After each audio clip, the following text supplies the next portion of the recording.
जैसे ही F9 तक का वाउचर हम कंप्लीट कर लेते हैं, उसके बाद फिर हम लोग आगे का भी पूरा जो क्वेश्चन है उस क्वेश्चन को एक बार फिर से रिपीट करेंगे, और मैं क्वेश्चन वाइज लेकर चलूँगा ताकि आपको कोई दिक्कत नहीं हो।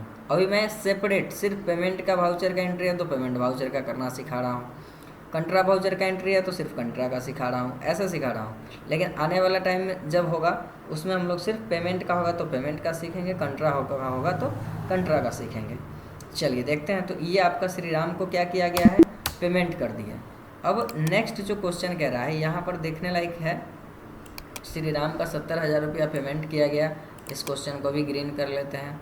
अब आगे क्वेश्चन मेरा नीचे है, 10 के बाद 11 नंबर क्वेश्चन को पढ़ते हैं। गुड्स परचेज, ये परचेज की बात हो रही है, पेमेंट की कोई बात नहीं हो रही है। गुड्स सोल्ड, बेचने की बात हो रही है, goods sold. Cash receive, cash cheque receive, electricity bill, यहाँ पर पेमेंट की बात हो रही है। फिर तो इस वाउचर में पेमेंट की बात हो रही है, electricity bill payment on SBI, through SBI के माध्यम से 3,000 रुपया पेमेंट हो रहा है। इसको भी ग्रीन कर लेते हैं। अब यहाँ से SBI को फिर क्या करते हैं, SBI के माध्यम से पेमेंट हो रहा है तो क्या हो रहा है, तो इलेक्ट्रिसिटी बिल हो रहा है। Electricity bill 3,000 rupees through SBI। अब SBI के माध्यम से हो रहा है, और इसमें देख रहे हैं कि SBI के माध्यम से हो रहा है पेमेंट, तो SBI के माध्यम से हमने पेमेंट कर दिया। अब यहाँ से थ्रू चेक, अब चेक है या इलेक्ट्रॉनिक फंड ट्रांसफ़र यानी कि नेट बैंकिंग किए हैं तो उसके लिए भी कर सकते हैं। कौन से अकाउंट में आपने डिपॉजिट कराया और सारा डिटेल्स यहाँ पे रख सकते हो। उसके बाद नेक्स्ट देखते हैं, हमारा जो क्वेश्चन कह रहा है सेल्स रिटर्न। सेल्स रिटर्न का कोई इससे रिलेटेड नहीं है, परचेज रिटर्न कोई रिलेटेड नहीं है, ये गुड्स परचेज इससे रिलेटेड नहीं है। आगे देख रहे हैं कैश डिपॉजिट RS इतना, ओहो, bank of Baroda, bank of Baroda में 1,20,000 रुपया डिपॉजिट हो रहा है। इस क्वेश्चन को हम पीछे छोड़ दिए हैं आई थिंक, तो इसको हमको क्या करना पड़ेगा, इसको मेंशन करना पड़ेगा। लेकिन देख लेंगे एक बार, 1,20,000 का ट्रांजैक्शन हमको लगता है कि हम लोगों ने छोड़ा है, क्योंकि ऊपर में 3 क्वेश्चन है, इसमें ग्रीन नहीं लगा हुआ है, तो ग्रीन लगा देते हैं और इस क्वेश्चन को लगा लेंगे। चेक देखेंगे, bank of Baroda cheque payment to, cheque से पेमेंट हो रहा है धनलक्ष्मी इंटरप्राइजेज, लेकिन बट बैंक ऑफ बड़ौदा का चेक से हो रहा है, तो क्या दिक्कत है, कोई दिक्कत नहीं, पेमेंट का क्वेश्चन है।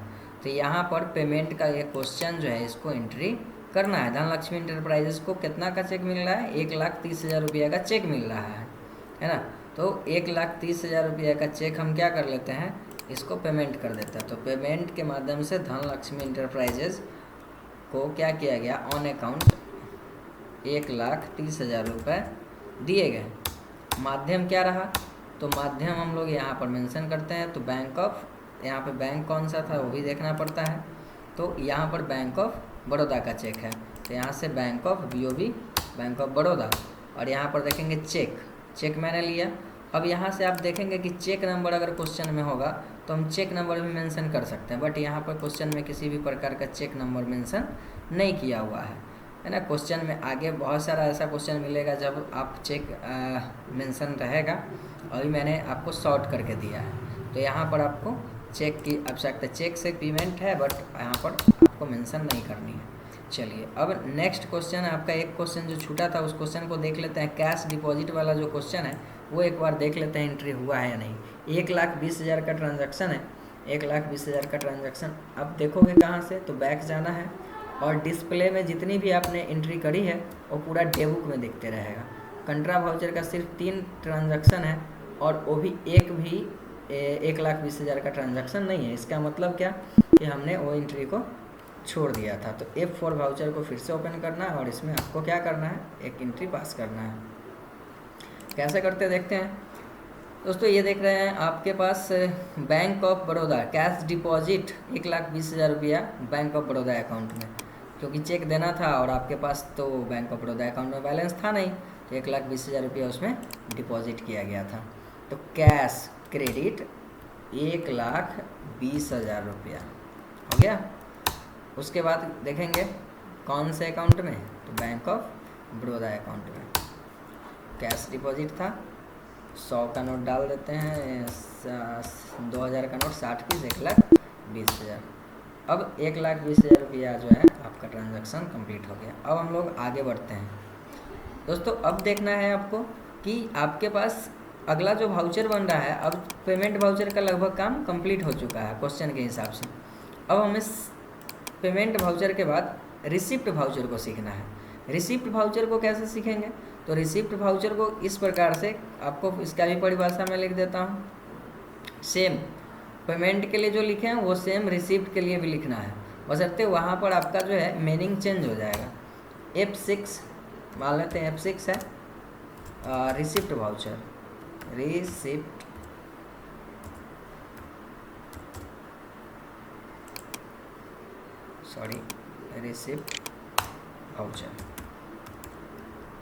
रिसिप्ट वाउचर लिखेंगे। This voucher is use to pass all type of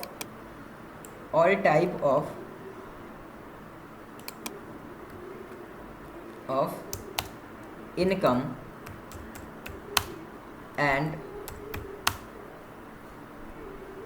dues bill. Dues की जगह आप रिसिप्ट बिल लिखेंगे, रिसिप्ट बिल ट्रांजैक्शन।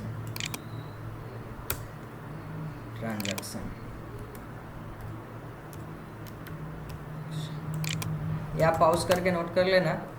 अब इसमें लिखा है this voucher is use to pass all type of income and receipt bill transaction. Receipt bill transaction यानी कि जितने भी बैलेंस आप रिसिप्ट करते हो या फिर आप जितने भी प्रकार के आपके बैंक कंपनी में इनकम हो रही हो, उस टाइप के इनकम को आपको कहाँ रिकॉर्ड करनी है?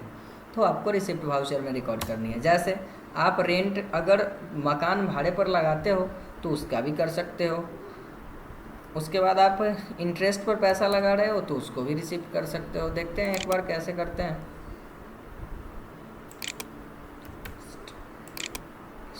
इंटरेस्ट अकाउंट हो गया, इंटरेस्ट अकाउंट हो गया।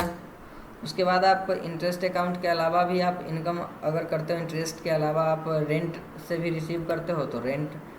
लेकिन अगर रेंट अकाउंट है तो आपको वहाँ पर जो है देखना पड़ेगा कि रेंट लिखने के लिए आपको एक लेजर रेंट पेबल के नाम से बनाना पड़ेगा और एक रेंट रिसीवेबल के नाम से बनाना पड़ेगा। इस तरह से तभी आपको जो है क्लियरली समझ में आएगा। और दोनों का अंडर क्या रहेगा? तो एक का अंडर इनडायरेक्ट एक्सपेंस रख सकते हैं या फिर एक का डायरेक्ट एक्सपेंस भी रख सकते हैं। इनडायरेक्ट एक्सपेंस और इनडायरेक्ट इनकम रख सकते हैं। तो इसमें क्या होगा?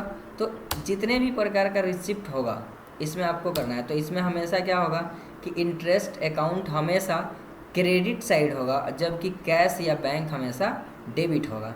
तो कैश या बैंक का रिसिप्ट वाउचर में हमेशा क्या होना है? डेबिट होना है। इस बात को आपको ध्यान रखना पड़ेगा, ये नेचर है।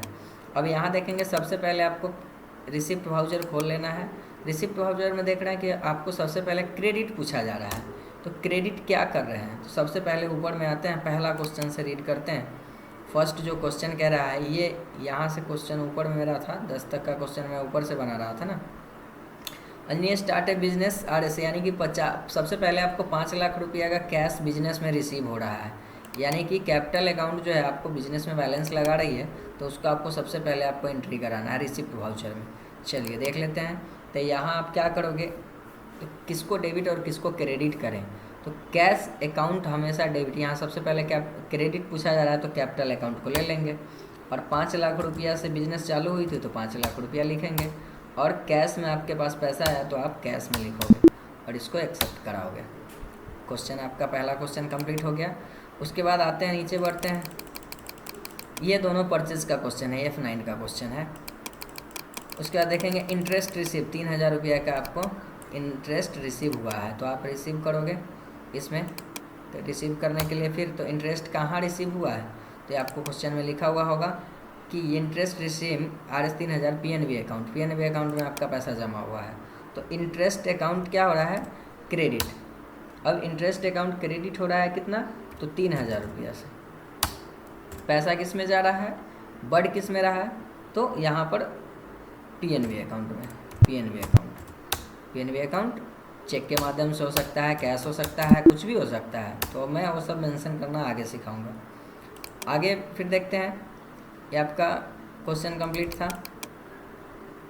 नीचे फिर 10 नंबर के बाद का क्वेश्चन यहाँ से बनाना है। परचेज कोई रिलेटेड नहीं है, ये सेल का मैटर है, ये भी सेल का